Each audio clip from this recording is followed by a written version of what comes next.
Bang. Kan selama ini hidup kita begitu. Banyak yang ditakutkan, dikhawatirkan, dicemaskan. Karena pikiran kita gelap. Padahal tidak ada yang perlu ditakutkan dalam hidup. Tidak ada yang perlu dicemaskan dalam hidup. Kalau pikiran kita sudah diterangi oleh kesadaran kita. Nah, semua yang menakutkan dalam hidup, karena pikiran kita masih dalam kegelapan. Itu yang disebut dengan diri palsu kita. Dan kita tidak sadar kalau hidup selama ini sebagai diri palsu. Makanya orang yang palsu itu, lihat, suka mudah berubah dengan apa kata orang tentang dirinya. Baru dibicarakan sedikit aja, sudah tidak menerima. Padahal sebetulnya, orang membicarakan kita, ya, orang memburukan kita saja, itu baik.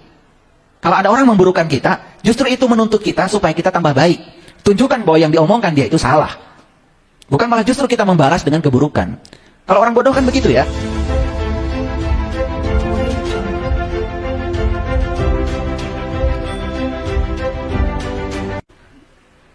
Oleh karena itu hari ini kita akan berbicara satu rahasia yang luar biasa yang akan saya bagikan.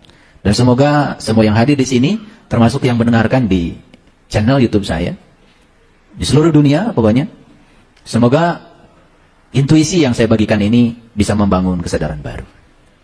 Karena hari ini kita akan berbicara bagaimana cara semesta melihat identitas diri. Bagaimana cara semesta melihat identitas diri. Dan cara semesta melihat identitas diri akan berlanjut dengan bagaimana cara semesta memperlakukan kita. Jadi kita akan diperlakukan oleh semesta tergantung identitas diri kita yang dikenal oleh semesta. Ternyata semesta itu melihat identitas diri kita, bukan apa jenis keyakinannya, bukan siapa namanya, bukan asalnya dari mana, bukan keturunan siapa, tapi semesta melihat identitas diri kita berdasarkan energi, frekuensi, dan vibrasi yang kita miliki. Nah, kira-kira itu kajian kita hari ini. Oleh karena itu, mari kita puji Allah bersama-sama membaca hamdalah. Alhamdulillahirrabbilalamin. Mari kita awali kajian ini bersama-sama memohon ridho dan berkah Allah. Semoga Allah meridhoi, memberkahi, sekaligus membuka pikiran kita seluas-luasnya. Karena pikiran yang terbuka pasti akan menyelamatkan. Oleh karena itu, jangan sampai pikiran kita tertutup. Karena pikiran yang tertutup itulah sumber penderitaan. Pikiran yang tertutup itulah sumber segala kehinaan yang akan kita rasakan dalam kehidupan ini. Oleh karenanya, mari kita sapa asma Allah dengan kelembutan dan cinta. Ya Allah, bukakanlah pintu pikiranku, agar ilmu yang hendak Engkau sampaikan kepadaku hari ini, membuka semua ketertutupan batinku, membuka ketidakjujuranku, memporak-porandakan semua kebodohanku, kesombonganku, keakuanku. Mari kita sapa asmanya dengan membaca basmalah. Bismillahirrahmanirrahim. Saya akan mengawali kajian ini dengan menyampaikan satu pernyataan penting yang ini sering diulang-ulang oleh saya. Ini pernyataan ini disampaikan oleh seorang fisikawan yang sangat jenius. Namanya Nikola Tesla. Dan Tesla itu diabadikan di fisika menjadi satuan untuk medan magnet. Jadi kalau kita punya medan magnet, kekuatan medan magnet itu dinyatakan dalam Tesla. Ada juga ya temannya Tesla, namanya Gauss. Nah itu ada juga satuan medan magnet dalam Gauss. Tetapi saya tidak akan berbicara itu. Apa yang disampaikan Nikola Tesla? Beliau mengatakan satu pernyataan yang sangat penting. Jika kau ingin menemukan rahasia di balik semesta, berpikirlah dalam terminologi energi, frekuensi, dan vibrasi. Jadi kalau kita ingin tahu rahasia semesta, kita harus punya sudut pandang terhadap semesta itu dari sudut pandang energi, frekuensi, vibrasi. Saya jelaskan satu-satu ya, supaya orang awam juga bisa mengerti. Apa sih energi? Energi itu kemampuan untuk melakukan usaha. Karena kita punya energi, maka kita bisa beraktivitas. Sumber energi banyak. Yang pertama, sumber energi terdapat di makanan. Karena makanan yang kita santap, awalnya itu berwujud materi. Nasi materi, jagung materi, kedelai materi. Ya toh? Semua yang disantap oleh kita itu wujudnya adalah materi. Kemudian dikunyah oleh mulut kita, dilumatkan di lambung kita, dan ternyata setelah itu tubuh kita menjadi berenergi. Jadi artinya ketika materi dilumatkan, maka materi akan menghasilkan energi. Bapak Ibu datang ke sini, pasti ada yang pakai sepeda motor, ada yang pakai mobil, pasti beli bensin toh. Bensin itu wujud utamanya materi. Tapi ketika dibakar di ruang bakar, ternyata energi yang dibakar bisa memutarkan roda ban kita, bisa memutarkan roda sepeda motor kita. Cuman kita kadang-kadang tidak berpikir sejauh itu. Pokoknya kalau sudah beli bensin, yang penting mobil jalan. Tapi mekanisme dari bensin bisa sampai memutarkan ban itu nggak pernah dipikirkan gimana caranya. Makanya kalau orang lain itu kan mencipta, ya, menciptakan di mobil itu ada yang namanya piston, bahasa sederhananya seher, ya, ada ring seher, ada ruang bakar, ya, ada karburator, kan gitu. Sehingga bensin ini dioplos dengan udara, masuk ke ruang bakar, dikompresi. Setelah dikompresi, tekanan tinggi dibakar. Ada api busi di bensin, di mobil itu. Ya toh? Ada businya itu. Busi itu adalah suatu elektroda yang bisa menimbulkan loncatan bunga api listrik. Sehingga ketika sudah dikompresi, terjadi loncatan bunga api listrik, terjadi ledakan yang hebat. Sehingga pistonnya itu melakukan usaha. Jadi sebetulnya orang itu mencipta, ya, mencipta sesuatu, mengikuti cara Allah mencipta. Jadi tidak ada ciptaan yang ada di sekitar kita itu tidak mencontoh Allah. Semua itu mengkopi Allah.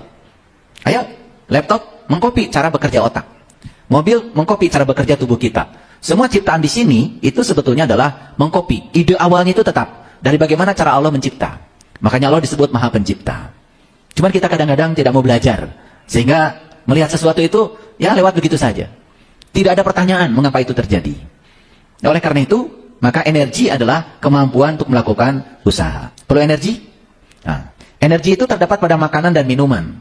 Tetapi energi juga terdapat di sini nih, di ruang kosong ini. Orang boleh tidak makan 3 hari, masih hidup. Orang boleh tidak minum 3 hari, masih hidup. Tapi orang tidak mungkin tidak bernapas 3 hari. Dan kita lupa bahwa sebetulnya mekanisme bernafas itu sebetulnya menarik energi yang tanpa batas dari ruang ini. Dan ruang kosong ini meliputi seluruh semesta. Dan ternyata semesta yang tanpa batas itu, ya, jumlah ruang kosongnya itu 99,99%. Lebih banyak ruang kosongnya daripada isinya. Dan kita semua bergerak di ruang kosong. Bumi bergerak di ruang kosong, matahari bergerak di ruang kosong, mobil bergerak di ruang kosong, betul? Pesawat bergerak di ruang kosong. Dan semua makhluk hidup dari ruang kosong.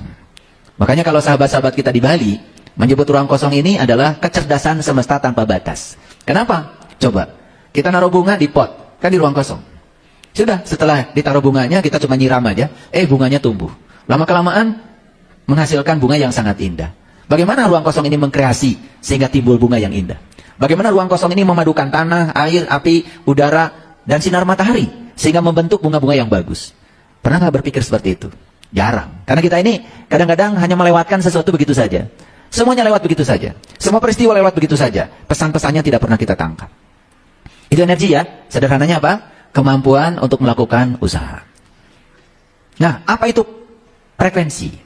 Frekuensi itu banyaknya kejadian persatuan waktu. Sederhana ya. Frekuensi kelahiran. Kan banyaknya orang lahir dalam 1 hari misalnya. Bisa dalam 1 minggu. Waktunya bisa terserah kita. Bisa dalam 1 tahun. Banyak orang meninggal dalam 1 hari. Itu frekuensi. Banyaknya mobil yang lewat di depan masjid ini. Itu frekuensi. Nah, frekuensi itu bisa besar, bisa kecil. Frekuensi besar berarti banyaknya kejadian persatuan waktu banyak. Frekuensi kecil banyaknya kejadian persatuan waktu sedikit. Gitu. Nah, terus apa vibrasi? Vibrasi itu getaran. Setiap yang bergetar, ya banyaknya bergetaran persatuan waktu, itu juga frekuensi. Oleh karena itu kalau kita berbicara energi, pasti di dalamnya ada frekuensi, pasti di dalamnya ada vibrasi. Nah, ternyata alam semesta ini semuanya itu adalah energi. Tubuh kita energi, batu energi, batu bara energi, semua yang bersifat materi energi. Air energi juga. Coba, gara-gara ada air mengalir, maka bisa memutarkan turbin.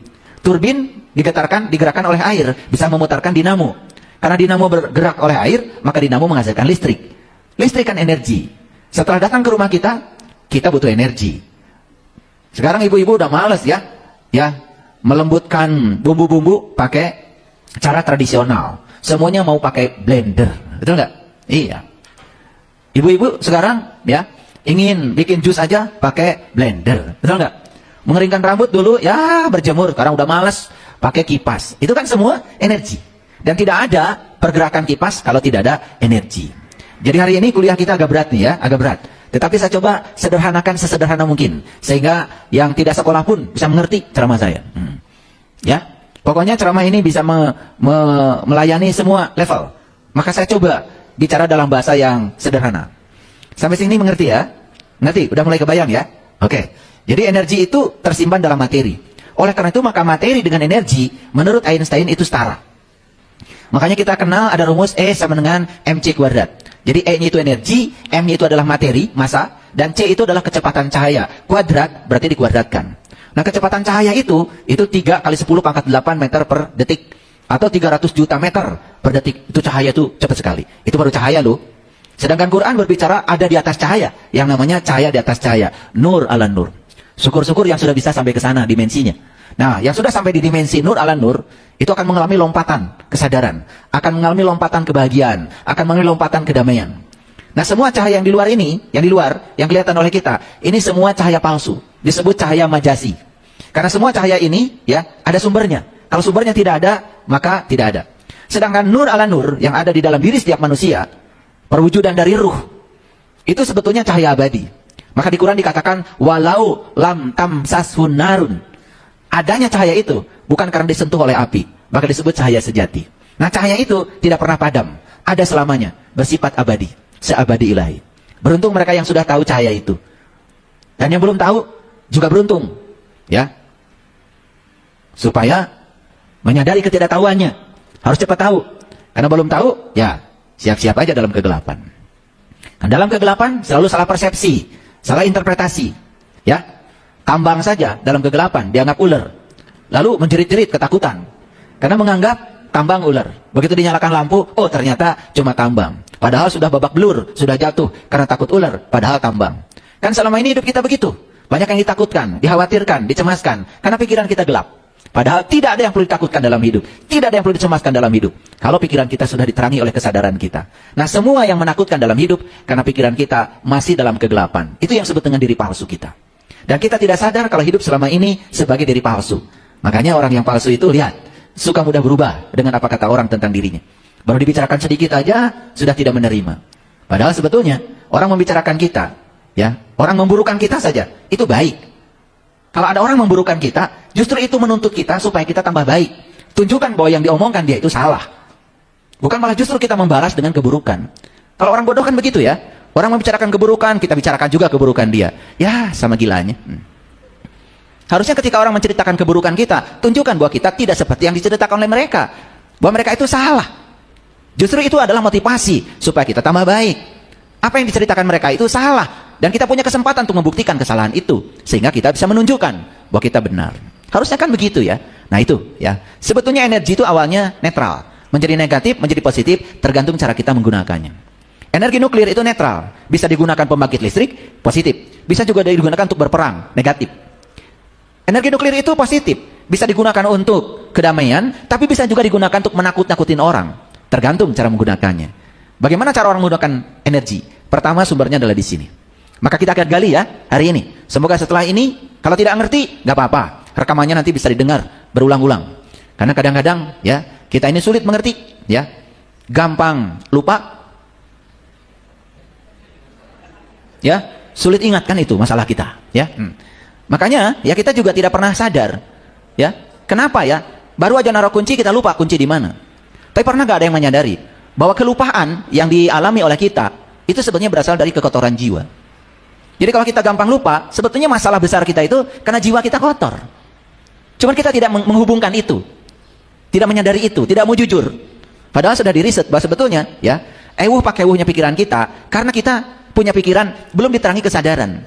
Nah, karena kesadaran belum mengendalikan pikiran, jadi pikiran itu yang mengendalikan kesadaran. Itu yang membuat seseorang, ya, cepat lupa. Tapi susah ingat. Oke, baik, sampai sini mengerti ya.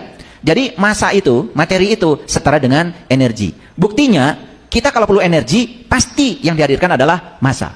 Kalau begitu tubuh kita energi nggak? Energi. Coba, suhu tubuh kita berbeda, ternyata tubuh kita meradiasikan energi yang berbeda. Kita turun dari pesawat, kemudian melewati lorong untuk masuk ke tempat bagasi. Biasanya di situ ada kamera. Dan kamera itu bukan hanya mendeteksi wajah kita, tetapi kamera bisa mendeteksi berapa suhu badan kita. Nah, kenapa dia bisa mendeteksi? Karena tubuh kita itu meradiasikan energi.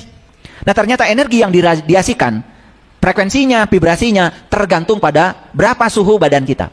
Yang suhunya rendah, dideteksi oleh kamera, oh ini suhunya sekian. Tapi yang suhunya tinggi, bisa dideteksi oleh kamera, bisa tertangkap oleh sensor, oh ini suhunya sekian. Makanya orang yang suhunya sekian, wajahnya si A, langsung dikejar oleh petugas. Langsung masuk karantina. Karena dia sangat berbahaya, bisa menularkan virus. Seperti itu yang terjadi pada saat musim COVID beberapa tahun yang lalu. Itu teknologi. Teknologi ya. Sekarang sudah seperti itu. Dulu masih ingat ya, kalau tubuh kita ingin diukur pakai termometer. Sama dokter termometernya dimasukkan ke ketek kemudian disuruh digapit beberapa saat. Sekarang sudah tidak pakai gitu lagi. Tinggal aja ya di kayak pistol gitu, kemudian begini tak tak tak gitu. Nah, kenapa bisa begitu? Karena sebetulnya tubuh kita di suhu yang berbeda meradiasikan energi yang berbeda. Jadi itulah frekuensinya beda, vibrasinya berbeda tergantung suhu. Jadi kondisi badan kita akan meradiasikan energi yang berbeda. Clear sampai sini? Oke. Nah, sekarang kita udah memasuki abad baru namanya fisika kuantum. Di mana energi itu dikaitkan dengan frekuensi. Jadi energi sama dengan H dikalikan F. H itu konstanta alam. Dan F-nya itu frekuensi. Artinya makin besar frekuensinya, makin besar energinya. Jadi semakin jelas bahwa ilmu pengetahuan sudah membuktikan apa yang dikatakan oleh Nikola Tesla. Bahwa kalau kita ingin tahu rahasia semesta, pandanglah semesta dari sudut pandang energi, vibrasi, dan frekuensi. Ini bab kita hari ini. Nah, terus diri kita ini dikenali oleh semesta berdasarkan apa? Berdasarkan energinya. Lalu kehidupan kita di semesta ini akan seperti apa? Sesuai dengan tingkatan energi kita. Makanya orang yang hari ini berpikirnya negatif, ya pikirannya terbatas, pikirannya selalu mengatakan, saya tidak bisa, itu tidak mungkin. Pasti hidupnya sangat berbeda dengan orang yang mengatakan, saya bisa, itu mungkin. Beda. Jadi sebetulnya yang membatasi kehidupan kita ini sebetulnya adalah pikiran kita sendiri. Clear sampai sini? Oke. Jadi Bapak Ibu energi bukan? Energi. Pikiran Bapak Ibu energi bukan? Energi. Perasaan Bapak Ibu energi bukan? Energi. Nih ya. Banyak sekali riset yang membuktikan bahwa energi seseorang itu bukan sekedar bisa ditangkap oleh sensor, tetapi tubuh kita pun bisa menjadi sensor. Contoh. Ada orang yang energinya negatif. Kita ini dekat dengan dia, bisa nggak merasakan energinya dia? Bisa. Cuman kita tidak berani aja mengatakan itu. Betul nggak? Karena menjaga perasaan orang lain. Belum bicara, belum apa, baru dari raut wajahnya saja, energinya itu sudah terbaca oleh kita. Ini bukan ilmu perdukunan, ini fisika. Ini bukan ilmu nujum, karena saya tidak mengajarkan itu. Ini fisika. Makanya orang yang semakin orang itu bersih, semakin bersih jiwanya, semakin bersih pikirannya, biasanya semakin peka. Nah, kepekaan itu bisa mendeteksi. Dan itu sebenarnya karunia yang sangat luar biasa dari semesta. Kalau saya menyebut semesta, yang dimaksud oleh saya adalah alam semesta dengan segala isinya, termasuk pengendali di belakangnya. Jadi kalau saya bilang semesta ya, kita janji ya, ini alam dengan segala isinya yang tanpa batas ini, dengan pengendali yang ada di belakangnya. Ya, karena semesta ini tidak mungkin, alam semesta ini tidak mungkin berjalan kalau tanpa ada pengendalinya. Ternyata tubuh kita pun tersusun oleh atom. Nah, atom itu sama dengan alam semesta. Atom itu ternyata materinya cuma sedikit. Ruang kosongnya lebih banyak. Atom yang membentuk tubuh kita, ruang kosongnya 99,99%. Jadi sebetulnya tubuh kita itu dibangun oleh energi. Cuman kita banyak yang tidak menyadari. Oke. Satu contoh sederhana. Bapak Ibu suka berdoa? Suka. Kalau berdoa itu gimana? Meminta. Kalau meminta, perhatikan saya, hati-hati nih, jangan sampai salah kaprah. Kalau kita meminta, ada kata-kata bijak, siapapun orang yang masih meminta, itu pertanda dia belum merasa diberi. Ulangi ya. Ketika seseorang meminta, berarti energi dia berada pada kondisi memiliki atau tidak memiliki? Tidak memiliki. Kalau saat dia meminta, kondisi dia itu berarti sedang merasa tidak memiliki. Kalau dia sedang merasa tidak memiliki, berarti dia sedang berada di frekuensi tidak memiliki, vibrasi tidak memiliki, energi tidak memiliki. Maka yang akan datang, itu pasti yang serupa. Segala potensi yang membuat dia tidak memiliki. Makanya ada loncatan besar ketika berdoa.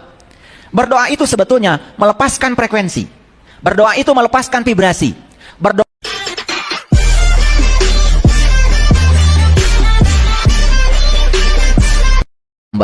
kan selama ini hidup kita begitu. Banyak yang ditakutkan, dikhawatirkan, dicemaskan. Karena pikiran kita gelap. Padahal tidak ada yang perlu ditakutkan dalam hidup. Tidak ada yang perlu dicemaskan dalam hidup. Kalau pikiran kita sudah diterangi oleh kesadaran kita. Nah, semua yang menakutkan dalam hidup, karena pikiran kita masih dalam kegelapan. Itu yang disebut dengan diri palsu kita. Dan kita tidak sadar kalau hidup selama ini sebagai diri palsu. Makanya orang yang palsu itu, lihat, suka mudah berubah dengan apa kata orang tentang dirinya. Baru dibicarakan sedikit aja sudah tidak menerima. Padahal sebetulnya orang membicarakan kita, ya, orang memburukan kita saja itu baik. Kalau ada orang memburukan kita, justru itu menuntut kita supaya kita tambah baik. Tunjukkan bahwa yang diomongkan dia itu salah. Bukan malah justru kita membalas dengan keburukan. Kalau orang bodoh kan begitu ya.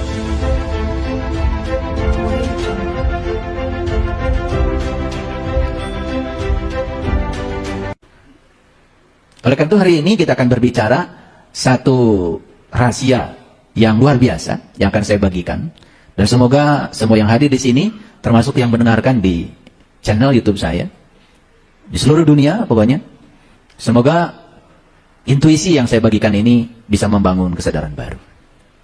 Karena hari ini kita akan berbicara bagaimana cara semesta melihat identitas diri. Bagaimana cara semesta melihat identitas diri. Dan cara semesta melihat identitas diri akan berlanjut dengan bagaimana cara semesta memperlakukan kita. Jadi kita akan diperlakukan oleh semesta tergantung identitas diri kita yang dikenal oleh semesta. Ternyata semesta itu melihat identitas diri kita bukan apa jenis keyakinannya, bukan siapa namanya, bukan asalnya dari mana, bukan keturunan siapa, tapi semesta melihat identitas diri kita berdasarkan energi, frekuensi, dan vibrasi yang kita miliki. Nah, kira-kira itu kajian kita hari ini. Oleh karena itu, mari kita puji Allah bersama-sama membaca hamdalah. Alhamdulillahirrabbilalamin. Mari kita awali kajian ini bersama-sama memohon ridho dan berkah Allah. Semoga Allah meridhoi, memberkahi, sekaligus membuka pikiran kita seluas-luasnya. Karena pikiran yang terbuka pasti akan menyelamatkan. Oleh karena itu, jangan sampai pikiran kita tertutup. Karena pikiran yang tertutup itulah sumber penderitaan. Pikiran yang tertutup itulah sumber segala kehinaan yang akan kita rasakan dalam kehidupan ini. Oleh karenanya, mari kita sapa asma Allah dengan kelembutan dan cinta. Ya Allah, bukakanlah pintu pikiranku agar ilmu yang hendak Engkau sampaikan kepadaku hari ini membuka semua ketertutupan batinku, membuka ketidakjujuranku, memporak-porandakan semua kebodohanku, kesombonganku, keakuanku. Mari kita sapa asmanya dengan membaca basmalah. Bismillahirrahmanirrahim. Saya akan mengawali kajian ini dengan menyampaikan satu pernyataan penting yang ini sering diulang-ulang oleh saya. Ini pernyataan ini disampaikan oleh seorang fisikawan yang sangat jenius. Namanya Nikola Tesla. Dan Tesla itu diabadikan di fisika menjadi satuan untuk medan magnet. Jadi kalau kita punya medan magnet, kekuatan medan magnet itu dinyatakan dalam Tesla. Ada juga ya temannya Tesla namanya Gauss. Nah itu ada juga satuan medan magnet dalam Gauss. Tetapi saya tidak akan berbicara itu. Apa yang disampaikan Nikola Tesla? Beliau mengatakan satu pernyataan yang sangat penting. Jika kau ingin menemukan rahasia di balik semesta, berpikirlah dalam terminologi energi, frekuensi, dan vibrasi. Jadi kalau kita ingin tahu rahasia semesta, kita harus punya sudut pandang terhadap semesta itu dari sudut pandang energi, frekuensi, vibrasi. Saya jelaskan satu-satu ya, supaya orang awam juga bisa mengerti. Apa sih energi? Energi itu kemampuan untuk melakukan usaha. Karena kita punya energi, maka kita bisa beraktivitas. Sumber energi banyak. Yang pertama, sumber energi terdapat di makanan. Karena makanan yang kita santap, awalnya itu berwujud materi. Nasi materi, jagung materi, kedelai materi. Ya toh? Semua yang disantap oleh kita itu wujudnya adalah materi. Kemudian dikunyah oleh mulut kita, dilumatkan di lambung kita, dan ternyata setelah itu tubuh kita menjadi berenergi. Jadi artinya ketika materi dilumatkan, maka materi akan menghasilkan energi. Bapak Ibu datang ke sini pasti ada yang pakai sepeda motor, ada yang pakai mobil, pasti beli bensin toh. Bensin itu wujud utamanya materi. Tapi ketika dibakar di ruang bakar, ternyata energi yang dibakar bisa memutarkan roda ban kita, bisa memutarkan roda sepeda motor kita. Cuman kita kadang-kadang tidak berpikir sejauh itu. Pokoknya kalau sudah beli bensin, yang penting mobil jalan. Tapi mekanisme dari bensin bisa sampai memutarkan ban itu nggak pernah dipikirkan gimana caranya. Makanya kalau orang lain itu kan mencipta, ya. Menciptakan di mobil itu ada yang namanya piston, bahasa sederhananya seher ya, ada ring seher, ada ruang bakar ya, ada karburator kan gitu. Sehingga bensin ini dioplos dengan udara, masuk ke ruang bakar, dikompresi. Setelah dikompresi tekanan tinggi dibakar. ada api busi di bensin, di mobil itu. Ya toh? Ada businya itu. Busi itu adalah suatu elektroda yang bisa menimbulkan loncatan bunga api listrik. Sehingga ketika sudah dikompresi, terjadi loncatan bunga api listrik, terjadi ledakan yang hebat. Sehingga pistonnya itu melakukan usaha. Jadi sebetulnya orang itu mencipta sesuatu, mengikuti cara Allah mencipta. Jadi tidak ada ciptaan yang ada di sekitar kita itu tidak mencontoh Allah. Semua itu mengkopi Allah. Ayo, laptop mengkopi cara bekerja otak. Mobil mengkopi cara bekerja tubuh kita. Semua ciptaan di sini itu sebetulnya adalah mengkopi. Ide awalnya itu tetap dari bagaimana cara Allah mencipta. Makanya Allah disebut Maha Pencipta. Cuman kita kadang-kadang tidak mau belajar. Sehingga melihat sesuatu itu ya lewat begitu saja. Tidak ada pertanyaan mengapa itu terjadi. Nah, oleh karena itu, maka energi adalah kemampuan untuk melakukan usaha. Perlu energi? Nah, energi itu terdapat pada makanan dan minuman. Tetapi energi juga terdapat di sini nih, di ruang kosong ini. Orang boleh tidak makan 3 hari, masih hidup. Orang boleh tidak minum 3 hari, masih hidup. Tapi orang tidak mungkin tidak bernapas 3 hari. Dan kita lupa bahwa sebetulnya, mekanisme bernafas, itu sebetulnya menarik energi yang tanpa batas dari ruang ini. Dan ruang kosong ini meliputi seluruh semesta. Dan ternyata, semesta yang tanpa batas itu, ya, jumlah ruang kosongnya itu 99,99%. Lebih banyak ruang kosongnya daripada isinya. Dan kita semua bergerak di ruang kosong. Bumi bergerak di ruang kosong, matahari bergerak di ruang kosong, mobil bergerak di ruang kosong, betul? Pesawat bergerak di ruang kosong. Dan semua makhluk hidup dari ruang kosong. Makanya kalau sahabat-sahabat kita di Bali menyebut ruang kosong ini adalah kecerdasan semesta tanpa batas. Kenapa? Coba, kita naruh bunga di pot, kan di ruang kosong. Sudah, setelah ditaruh bunganya, kita cuma nyiram aja, bunganya tumbuh. Lama-kelamaan menghasilkan bunga yang sangat indah. Bagaimana ruang kosong ini mengkreasi sehingga timbul bunga yang indah? Bagaimana ruang kosong ini memadukan tanah, air, api, udara, dan sinar matahari sehingga membentuk bunga-bunga yang bagus? Pernah nggak berpikir seperti itu? Jarang. Karena kita ini kadang-kadang hanya melewatkan sesuatu begitu saja. Semuanya lewat begitu saja. Semua peristiwa lewat begitu saja. Pesan-pesannya tidak pernah kita tangkap. Itu energi ya. Sederhananya apa? Kemampuan untuk melakukan usaha. Nah, apa itu frekuensi? Frekuensi itu banyaknya kejadian persatuan waktu. Sederhana ya. Frekuensi kelahiran. Kan banyaknya orang lahir dalam 1 hari misalnya. Bisa dalam 1 minggu. Waktunya bisa terserah kita. Bisa dalam 1 tahun. Banyak orang meninggal dalam 1 hari. Itu frekuensi. Banyaknya mobil yang lewat di depan masjid ini. Itu frekuensi. Nah, frekuensi itu bisa besar, bisa kecil. Frekuensi besar berarti banyaknya kejadian persatuan waktu banyak. Frekuensi kecil, banyaknya kejadian persatuan waktu sedikit. Gitu. Nah, terus apa vibrasi? Vibrasi itu getaran. Setiap yang bergetar, ya banyaknya bergetaran persatuan waktu, itu juga frekuensi. Oleh karena itu kalau kita berbicara energi, pasti di dalamnya ada frekuensi, pasti di dalamnya ada vibrasi. Nah, ternyata alam semesta ini semuanya itu adalah energi. Tubuh kita energi, batu energi, batu bara energi, semua yang bersifat materi energi. Air energi juga. Coba, gara-gara ada air mengalir, maka bisa memutarkan turbin. Turbin digerakkan oleh air, bisa memutarkan dinamo. Karena dinamo bergerak oleh air, maka dinamo menghasilkan listrik. Listrik kan energi. Setelah datang ke rumah kita butuh energi. Sekarang ibu-ibu udah males ya melembutkan bumbu-bumbu pakai cara tradisional. Semuanya mau pakai blender, betul nggak? Iya. Ibu-ibu sekarang ya ingin bikin jus aja pakai blender, betul nggak? Mengeringkan rambut dulu ya berjemur, sekarang udah males pakai kipas. Itu kan semua energi.